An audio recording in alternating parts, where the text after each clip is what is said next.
So, legacy, right? What we do, how we remembered, it's kind of a big deal. And man, when you talk about a life story full of both incredible highs and some really, really tough moments, Pete Rose, that's a name that brings it all up, doesn't it? Yeah, no doubt. You hear Pete Rose, you think baseball, or like instantly, but then, well, there's that other side, the part you can't really escape. Exactly. You can't just talk about one without the other. So, got to start with the obvious. The records. 4,256 hits. More than any other guy to ever play the game. Just let that sink in for a second. It's mind-boggling, really. Like, picture this.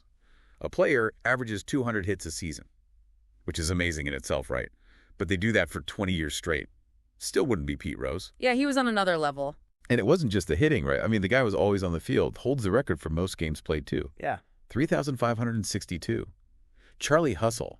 That wasn't just a nickname. It was like his whole approach to the game. All out. All the time. You got to remember, too, the era he played in, before artificial turf, before divisional play, way before free agency was a thing. Different game back then. Right, almost a different sport. Exactly.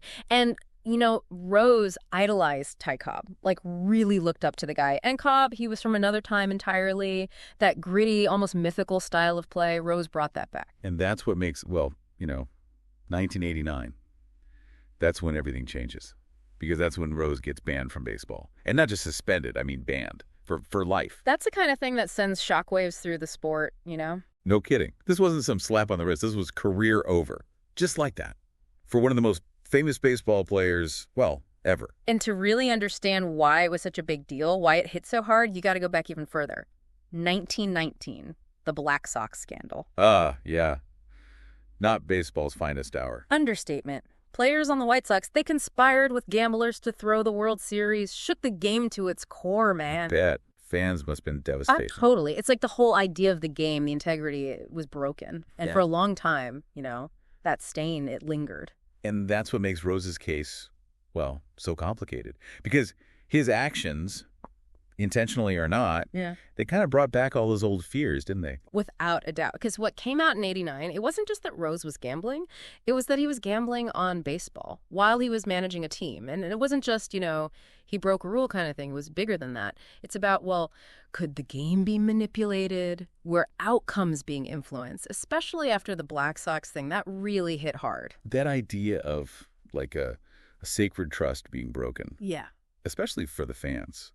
And, at first, Rose, he denied everything. Said it wasn't true, not a bit of it. Then in 2004, boom, the admission. He'd been gambling on baseball, as a manager even. Yeah, tough one to swallow for a lot of folk. No kidding. Imagine being a fan, Yeah. defending him all those years. That's got to hurt. It throws that whole legacy thing into a whole new light, doesn't it? You've got this incredible career, the hustle, the dedication. The guy just lived and breathed baseball.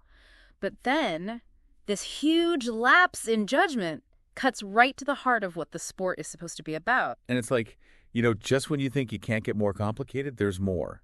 Because then 2017 rolls around, allegations come out about Rose, something that happened back in the 70s, relationship with a minor. Yeah, and that's when you're forced to confront a whole different side of the story. It's not just about baseball anymore, It's about potential harm, serious stuff. Absolutely. And just to be clear, we're not trying to, say any that's okay. Yeah. Not at all. But the way Rose reacted, or didn't react, and that's important, basically brushed it off.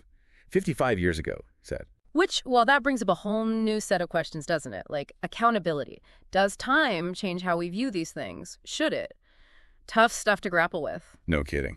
Makes you think. And honestly, it's a conversation we need to have as a society. Can you, or even should you, separate someone's talents, the good they've done, from their actions, particularly if those actions were harmful? It's that age-old debate, right? Can you love the art and, well, not the artist? Exactly. And the answer's not always easy. It's messy.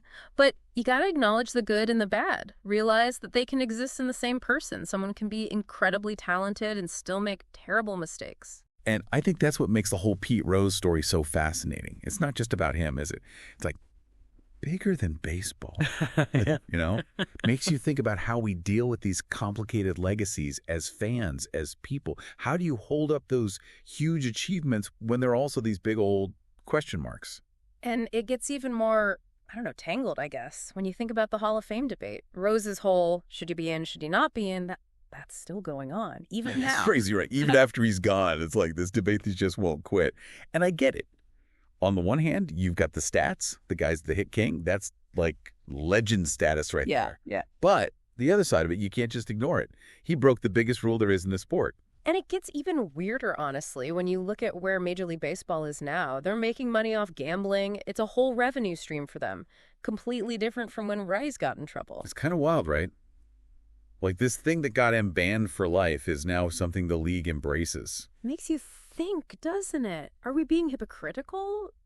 Punishing someone for something that's, well, kind of okay now? It's a strange place to be. No doubt. Big questions, and honestly, I don't know if there's even a right answer. Maybe that's the whole point, huh? With Pete Rose, it's less about right and wrong, more about that gray area, that messy stuff we don't always like to talk about. It's like you said before, acknowledging the complexity, seeing the whole picture, the good, the bad, all of it. Exactly. And maybe, just maybe, that's the most important takeaway from all this, learning to live in that gray area a little bit.